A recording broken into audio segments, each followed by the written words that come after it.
Hi everyone, welcome back to my channel Sahasralaya blogs. ఈరోజు మన ఛానల్లో కొత్త రెసిపీ, అదేంటో తెలుసా? కాకరకాయ చిప్స్.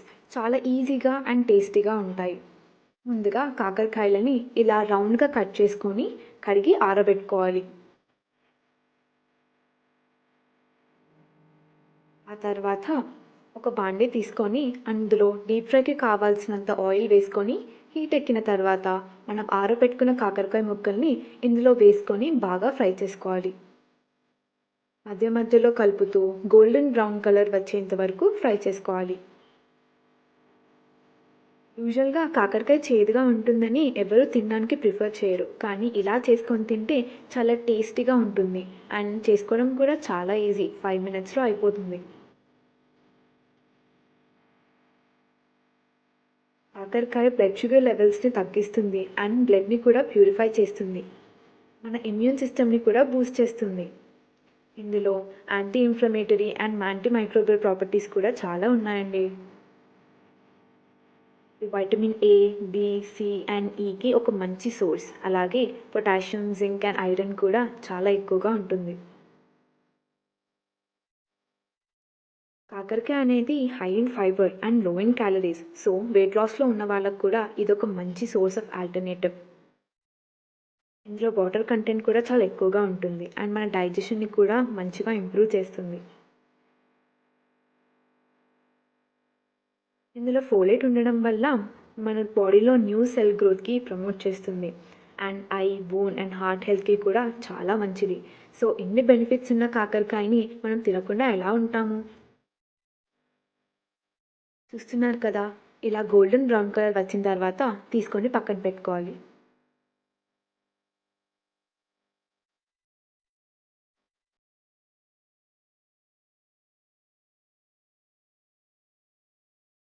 ఇదే విధంగా అన్ని బ్యాచెస్ ఆఫ్ కాకరకాయ ముక్కల్ని ఫ్రై చేసుకొని పెట్టుకోవాలి. మరీ ఎక్కువగా ఫ్రై చేస్తే నల్లగా అయిపోయి మాడిపోయే ఛాన్సెస్ ఉంటాయి, కాబట్టి ఎగ్జాక్ట్గా గోల్డెన్ బ్రౌన్ కలర్ వచ్చిన తర్వాత తీసుకుంటే చూడడానికి అండ్ టేస్ట్ కూడా క్రిస్పీగా చాలా బాగుంటాయి. డైట్ కాన్షియస్ ఉన్న వాళ్ళు వీటిని డీప్ ఫ్రై చేసుకోకుండా ఎయిర్ ఫ్రైలో కూడా ఫ్రై చేసుకోవచ్చు.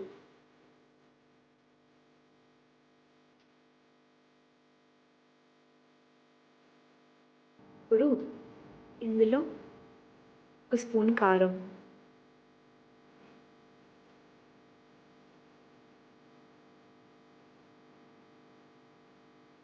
హాఫ్ స్పూన్ ఉప్పు,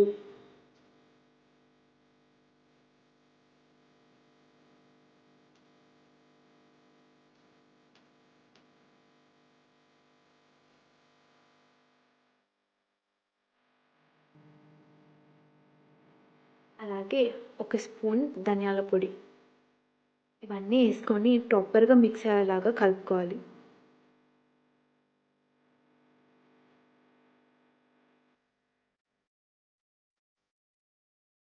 చూస్తున్నారు కదా, క్రిస్పీగా టేస్టీగా కరకరలాడే కాకరకాయ చిప్స్ రెడీ అండి. ఇది చాలా ఈజీ అండ్ టైం టేకింగ్ కూడా కాదు. 5 మినిట్స్లో చేసుకోవచ్చు. ఇది పప్పుచారులోకి సైడ్ డిష్ లాగా, ఫ్రై ఐటమ్ లాగా చాలా బాగుంటుంది. ఇలాంటి మరిన్ని రెసిపీస్ కోసం మా ఛానల్ని సబ్స్క్రైబ్ చేసుకోండి. మీరందరూ చూస్తున్నారు కానీ సబ్స్క్రైబ్ చేసుకోవట్లేదు. మీరు సబ్స్క్రైబ్ చేసుకుంటే మా ఛానల్కి చాలా పుష్ వస్తుంది. ఇలాంటి మంచి మంచి వీడియోస్ చేయాలని ఇంకా అనిపిస్తుంది. సో సబ్స్క్రైబ్ చేసుకోండి and thank you for watching.